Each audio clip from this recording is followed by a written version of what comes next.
Assalamualaikum warahmatullahi wabarakatuh. Selamat pagi rekan-rekan perawat dan bidan. Di sini saya akan menjelaskan sedikit tentang rekam medis elektronik. Jadi nanti kita akan beralih dari rekam medis manual ke rekam medis elektronik. Yang pertama kita membuka situs internet, baik itu bisa melalui Chrome bisa atau Mozilla. Kita melalui Chrome ini ya. Buka langsung masuk ke SIM-RS RSUD Panti Nugroho. Di sini ada username dan password. Kita isi masing-masing petugas nanti akan dapat username sama passwordnya. Jadi nanti yang akan mengisi menulis di rekam medis elektronik harus sesuai dengan username masing-masing. Contoh ini saya akan mengisi ya. Kemarin akun saya sudah saya simpan di sini. Sudah, langsung kita sign. Nah, di sini tampilan utama dari rekam medis elektronik di ruangan ya, karena ini ruang perawatan rawat inap. Kita langsung klik rawat inap, transaksi rawat inap. Nah, di sini kita muncul adenium. Nah, ada beberapa nama pasien adenium. Kita pilih yang akan kita isi rekam medisnya. Contoh pasien yang mau SC hari ini pasien Rian ya. Nah, ini kita klik pasien Rian. Nah, ini tampilan di rekam medisnya pasien Rian. Di sini ada pengajian awal sampai dengan rencana tindak lanjut. Di sini di pengkajian awal itu ada beberapa menu, keperawatan IGD, keperawatan RI, dan lainnya. Untuk rawat inap, kita mengisi di keperawatan RI khusus untuk pasien yang general. Jadi pasien yang obgyn kayak mau sesar, persalinan itu nggak perlu mengisi, karena ini harusnya ini yang sudah berjalan itu yang mengisi dari IGD. Jadi untuk khusus pasien kayak misal mungkin kista kayak gitu ya, endometriosis, itu kita mengisi di keperawatan RI ini kita isi. Selanjutnya ada menu pengkajian lanjutan. Di sini ada resiko jatuh dan pengajian nyeri. Berarti ini kan pasien SC hari ini ya, pasien Rian ya. Jadi kita isi resiko jatuhnya. Nah, sebenarnya sama untuk semua menu untuk semua pengisian ini hampir sama seperti dengan rekam medis yang manual. Jadi ini hanya berbentuk di komputer itu sama. Jadi elektroniknya sama kayak yang di manual. Nah, ini masuk dari IGD, cara masuknya itu dengan ini kan mau sesar ya, kayaknya jalan, kesadarannya kompos mentis, waktu pengkajian hari ini. Karena saya mengisi untuk pengkajian nyeri resiko jatuhnya hari ini, tanggal 23. Sudah, lanjut. Di sini kita checklist, pilih salah satu ya. Riwayat jatuh tidak, diagnosa sekundernya tidak, karena sesarnya dengan riwayat sesar. Alat bantu nggak ada, terpasang infus ya karena mau sesar. Gaya berjalannya lemah karena ini habis sesar ya, sesar hari ini status mentalnya sadar, medikasinya sedatif ya karena habis ada anestesi ya, pembiusan. Selanjutnya di sini ada intervensi standar untuk semua resiko. Jadi entah itu resiko ringan maupun tinggi, kita melakukan checklist ini. Jadi ini kan karena skornya itu kan 40. Nah, di sini ada keterangan resiko jatuh sedang. Jadi kita mengisi ini semua resiko, kita checklist kayak seperti biasa yang kita lakukan. Kemudian yang tinggi kita nggak perlu mengisi karena ini masih sedang ya. Mungkin nanti yang sore bisa mungkin jadi berubah jadi tinggi. Nanti yang ini jangan lupa untuk di checklist juga. Setelah itu kita lakukan simpan. Nah, berhasil disimpan. Di sini ada datanya, sudah muncul. Ya, untuk ini kriterianya jika ada perubahan kondisi kita wajib ngisi. Setiap pasien pindah ke unit lain kita ngisi juga. Resiko jatuh tinggi lakukan setiap 4 jam ya, setiap shift. Kemudian resiko rendah sampai sedang 1 kali 24 jam, berarti 1 hari 1 kali ya. Ini untuk resiko jatuh. Kemudian kita untuk pengkajian nyerinya, ini kan pasien sesar ya, kita langsung melakukan tambah.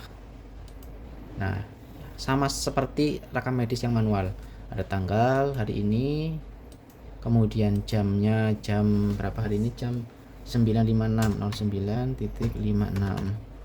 Kemudian skala nyerinya 5 karena habis sesar ya, skor sedasinya 1. tekanan darahnya 128/88, nadinya 86, respirasinya 20, suhunya ini normal, petugasnya saya ya, udah ada namanya. Terus parafnya kalau belum ditulis petugasnya siapa ya, parafnya nanti sudah. Tanggal intervensi yang aku lakukan tindakan untuk nyerinya hari ini juga. Nanti jam intervensi di jam 11 misal. Nama obatnya ini pasien sesar, untuk nyerinya misal tramadol ya.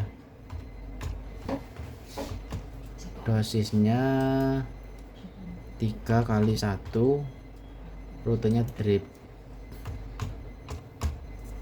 Intervensi non farmakologinya yang selain injeksi berarti dengan relaksasi nafas dalam. Petugasnya saya, kemudian parafnya sudah. Waktu kaji ulang ini kan karena skalanya 5, berarti ini di sini 4-6 ya, setiap 3 jam. Bila skor ini skornya kan tadi 5, skor nyerinya, jadi ini setiap 3 jam. Berarti karena tadi jam 11, nanti ulang lagi jam 14 begitu. Kalau sudah, kita tambah data, diklik tambah data. Lah otomatis di sini sudah muncul ya, sudah muncul ada tanggal, jam, obatnya tramadol, dosis, non farmakologi nafas dalam, petugasnya saya, sudah diparaf gitu. Nanti kalau misal berikutnya ada pengajian ulang nyeri berkurang, kita tambah lagi, nanti dikurangi mungkin skor resikonya berapa, nanti perlu diulang apa enggak, seperti biasa yang kita lakukan di rekam medis manual. Ini untuk pengkajian lanjutan. Selanjutnya kita ke rekam medis elektronik yang daily, yang ini yang sifatnya itu hari setiap shift ya kita lakukan ya. Di sini kita akan mengisi CPPT ya. Sama seperti rekam medis manual. Di sini ada tanggal, jam, namanya siapa. Di sini otomatis sudah muncul nama saya dan apa profesi saya, karena ini akunnya saya. Jadi nanti setiap akun sudah dapat muncul namanya masing-masing. Di sini tanggal yang mau dilakukan kan saya udah mau ngisi sekarang, berarti otomatis tanggal dan jamnya sudah langsung terisi. Kita langsung mengisi swab S-nya. Keluhan pasien, misal habis nyeri luka SC skala 5, flatusnya belum.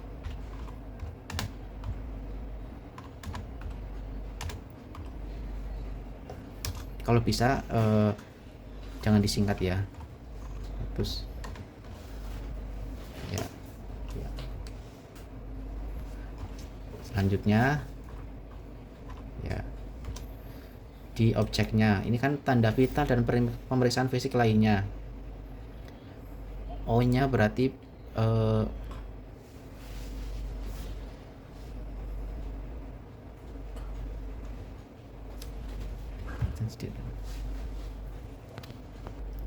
untuk pengisian objeknya ini KU pasien misal baik atau CM.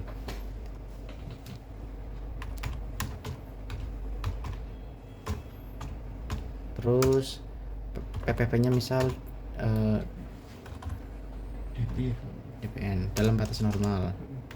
Kemudian TF-nya setinggi pusat.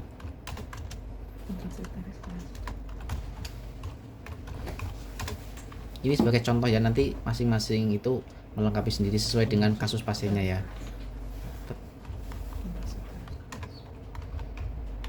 Kontraksi uterus keras.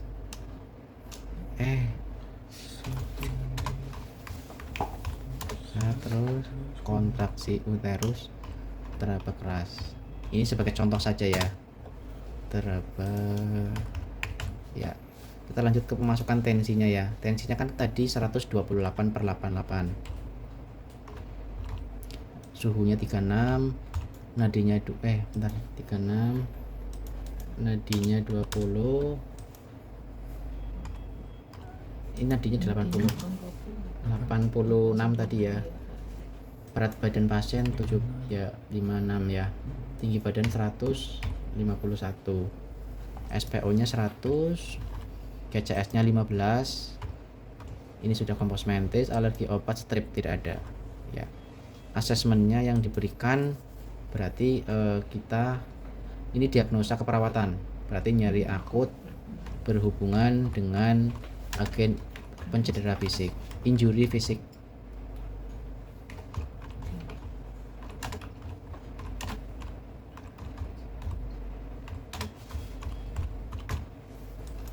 Kalau ini yang plannya ini kan rencana ya, baru rencana berarti belum melakukan ya, berarti observasi perdarahan.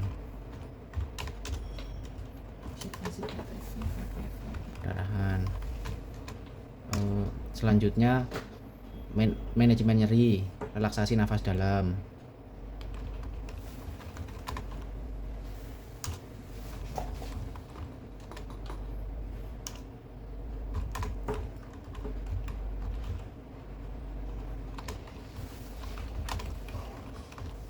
Anjurkan bed rest, misal ini nanti disesuaikan dengan diagnosanya ya, ini sebagai contoh saja.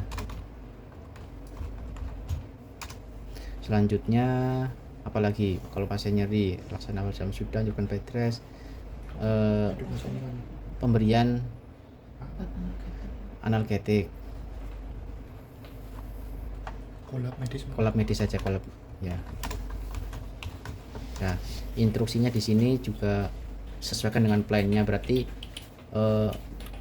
mengobservasi perdarahan ini yang kita lakukan, mengobservasi perdarahan, melakukan relaksasi nafas dalam. Jadi ini kayak seperti implementasinya.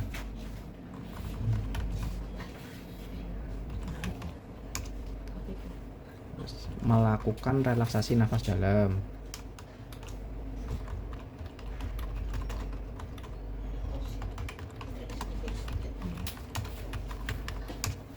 Terus bisa juga untuk memberikan kolab medis, ini kan seperti kolab medis memberikan analgetik, obat anti nyerinya tramadol. Terus ini sudah ya, berarti instruksinya apa lagi sudah tulis, memberikan obat analgetik sudah. Iya, memberikan obat analgetik.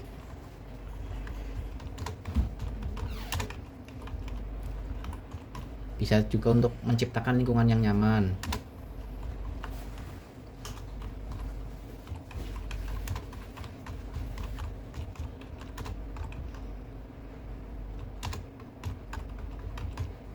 Ya, kita sesuaikan dengan plannya ya. Jadi sesuai diagnosa juga. Evaluasinya misal berarti pasien tampak menahan nyeri.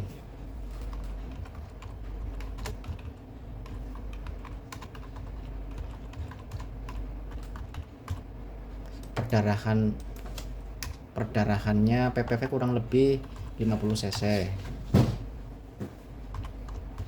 ya. Terus apalagi nih evaluasinya,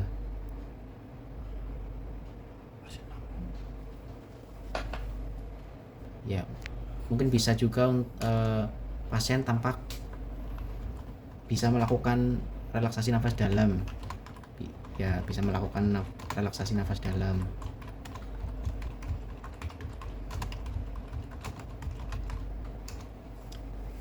Nanti kalau sampai mungkin saatnya pulang, pasien sudah bisa mobilisasi kayak gitu ya. Nanti disesuaikan dengan hari perawatannya dan kondisi pasien ya.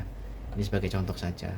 Kalau kita sudah mengisi semuanya, swab lengkap, kemudian instruksi dan evaluasi, kita langsung melakukan si klik simpan. Nah, otomatis ini akan muncul. Di sini sudah terisi, kita bisa melihatnya di lihat CPPT yang kita isi.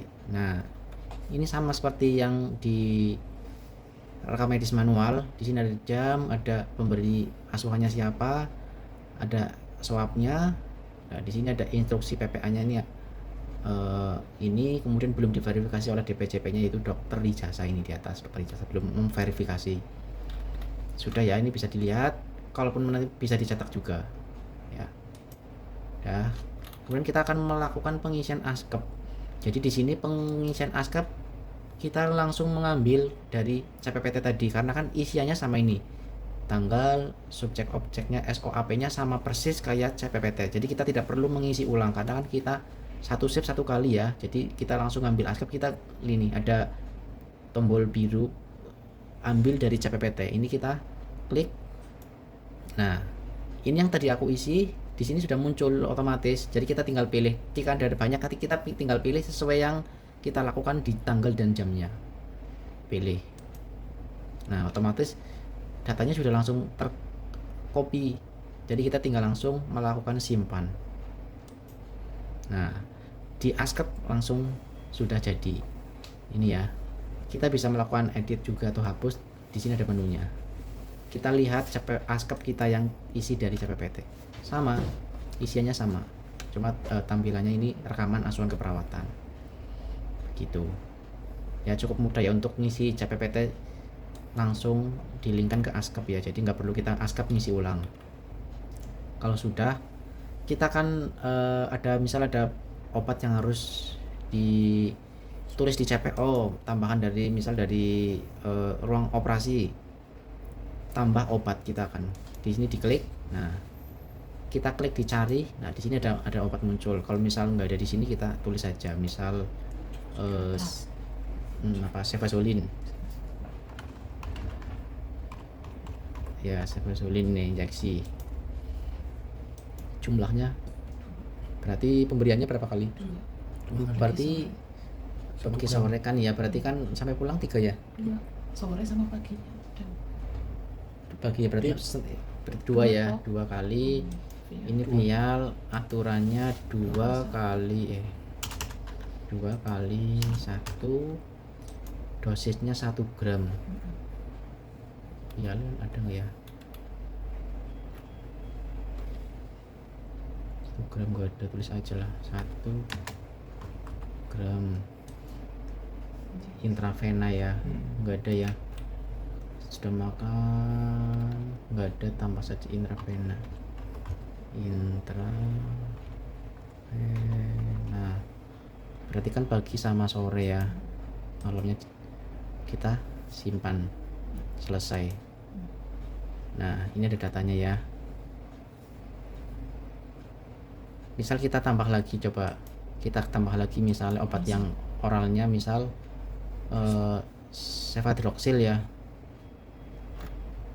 Enggak ada ya, betul. Yang lainnya ada aja apa di sini. Blood stop misal ya. Jumlahnya 10 tablet di sini 3 kali 1 tablet oral sesudah makan pagi siang malam. Sudah ya, berarti simpan. Selesai. Nah, kita bisa lihat CPO. Tapi ini karena belum terisi, kita klik ulang di sini di SIM-RS. Biasanya kadang ada yang nggak langsung terisi di sini. Kita klik di SIM-RS-nya diulang. Rian. Di bagian tadi sudah sampai CPO. Coba lihat.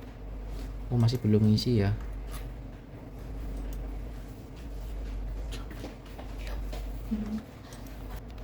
Jadi sudah kita tampilannya sudah muncul di atas ya, ini yang kita pesan apa yang kita tulis di CPO.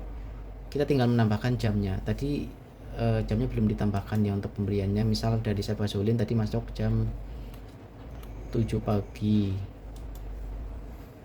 7. Nanti sorenya jam 19 karena 2 kali 1 ya.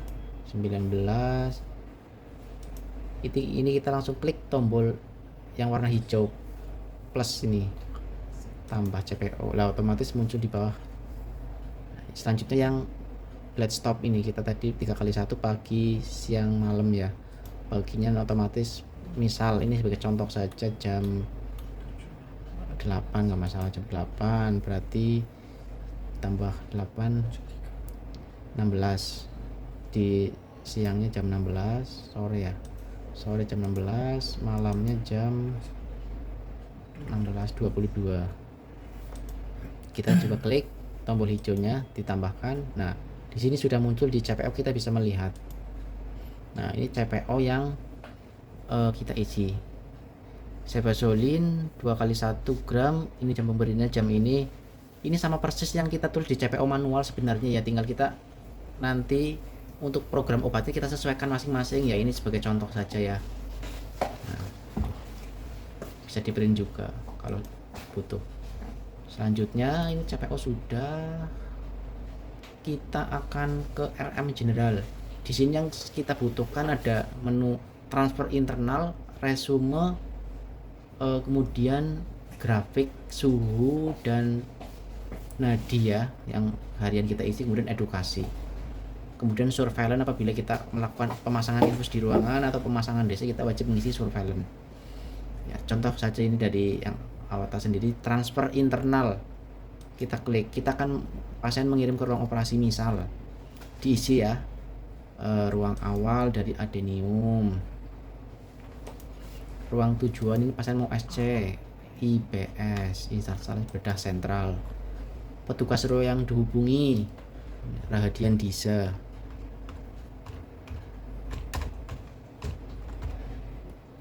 tanggal dihubungi hari ini, jamnya tadi jam 9, kemudian tanggal transfernya jam 9:15. Levelnya karena ini pasien mau operasi, level 1.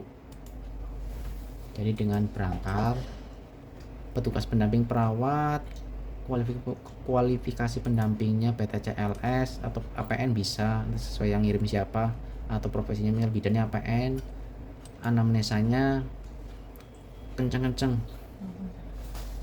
misalnya pasien kan kenceng-kenceng mau SC, yang biasa kita isi aja di CD elektronik ini. Diagnosanya G1P0A0 UK38 dengan PSC, indikasi dirawatnya PSC. Tindakan yang telah dilakukan, iya berarti pemasangan DC, pemasangan infus, inform konsen sudah dilakukan. Nah, DC, infus,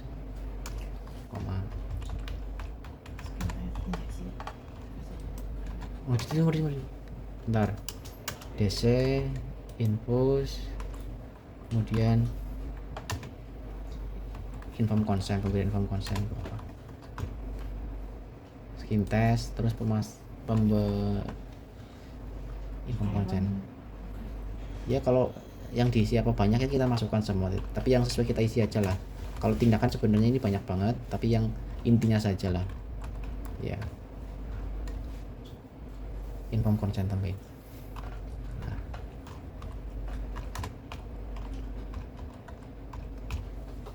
Nah, terapi yang telah dilakukan ini kan sebenarnya terapinya ada sendiri di sini. Ini kan tindakan, terapinya berarti infus asering, injeksi cefazolin.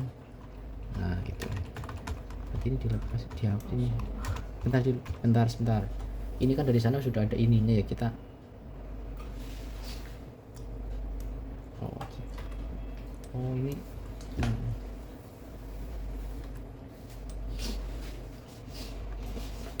dihapus dulu ya, berdiisi infus asering,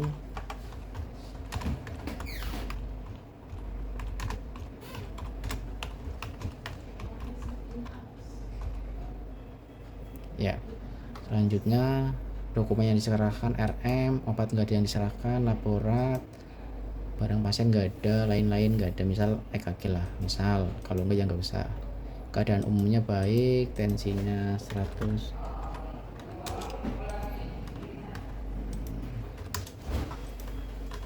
diisi ya ini ya tanda-tanda vitalnya, pemeriksaan fisiknya misal DCC nya 150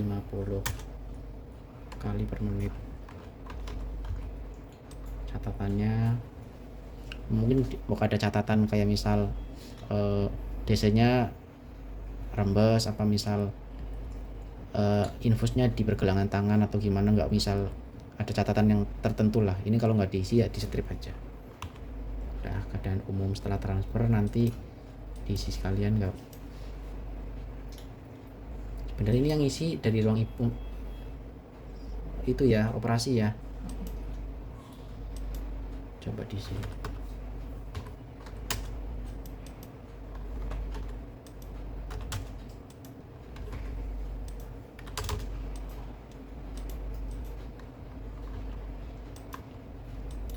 tanggal penyerahannya tanggal 24, jam penyerahannya jam 11.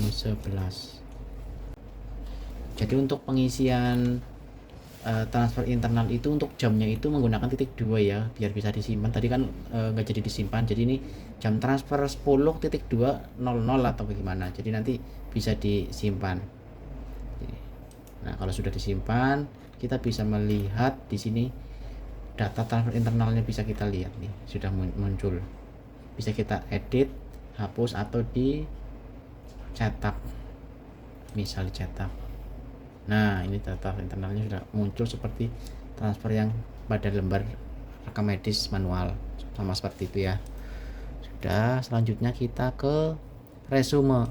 Sebenarnya resume itu nanti dokter yang mengisi ya, karena ini harusnya pakai akun dokter spesialis masing-masing ya. Jadi untuk resume kita masih manual dulu dengan rekam medis yang di manual, karena ini dokter belum ada sosialisasi terkait pengisian resume itu manual.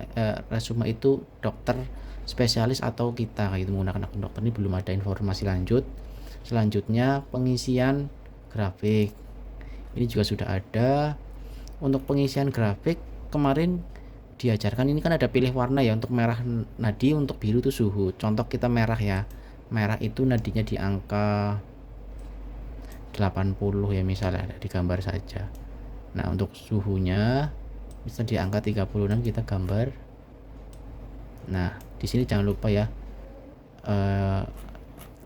tanggal harinya diisi, tanggalnya. Jika sudah, kita langsung ke pengisian edukasi pasien dan keluarga.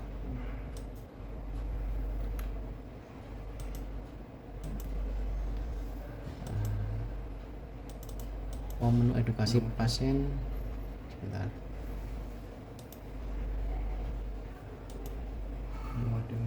Belum ada ya, kita langsung ke surveillance aja ya. Kita pemasangan info atau DC kita pasang di sini, diisikan di sini. Misal surveillance-nya urin, tanggalnya hari ini, pelaksananya misal Galih Muhammad Galih, nih langsung simpan. Udah ya. Ini surveillance sudah. Selanjutnya untuk RM operasi terkait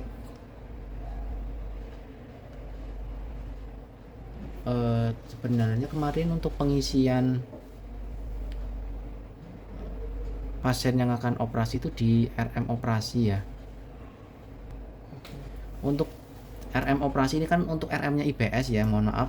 Kemudian untuk yang jadwal OP kita hanya mengisi di jadwal OP kita ya. Jadi tindakannya, misal tindakannya sesar hari ini, tanggal operasinya hari ini, dokternya dokter Sudewa, simpan. Dokter ijazah di ini ya. Oh iya, dokter ijazah, mohon maaf, ini dokternya dokter ijazah.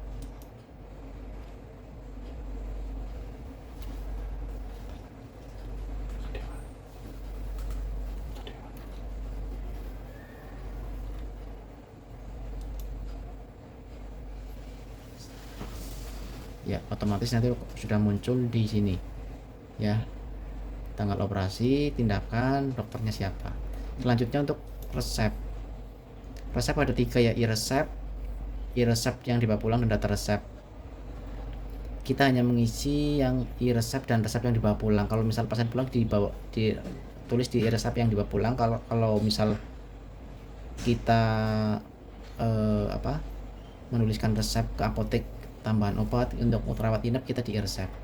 Ini sama kayak tadi ya, tanggal, jenis resepnya misalnya non racik, minta berapa, misal 10 tambah obat. Nah ini obatnya, misal ada tambahan dari operasinya, tambahan misal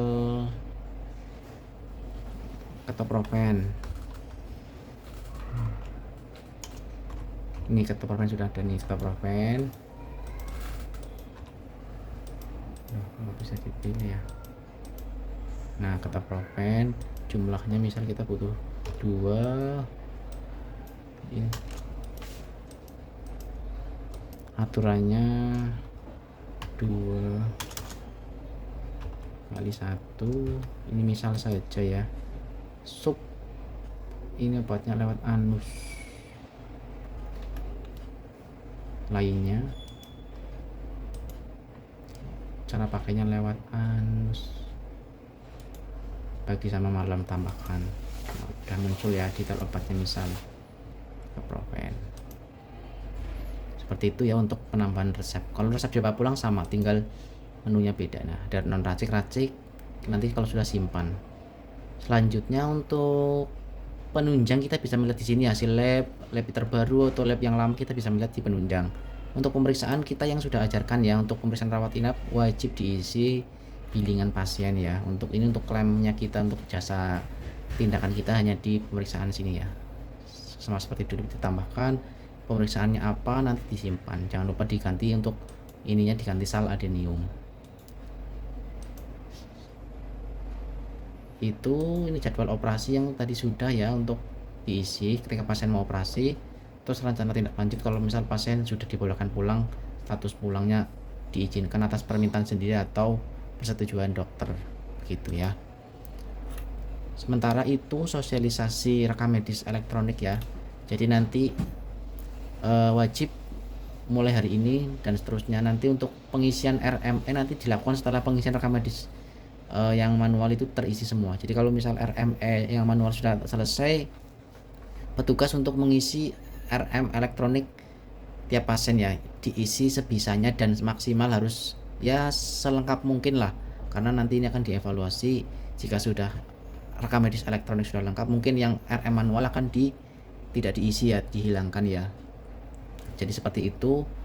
Mungkin dari saya cukup sekian untuk sosialisasi rekam medis elektronik.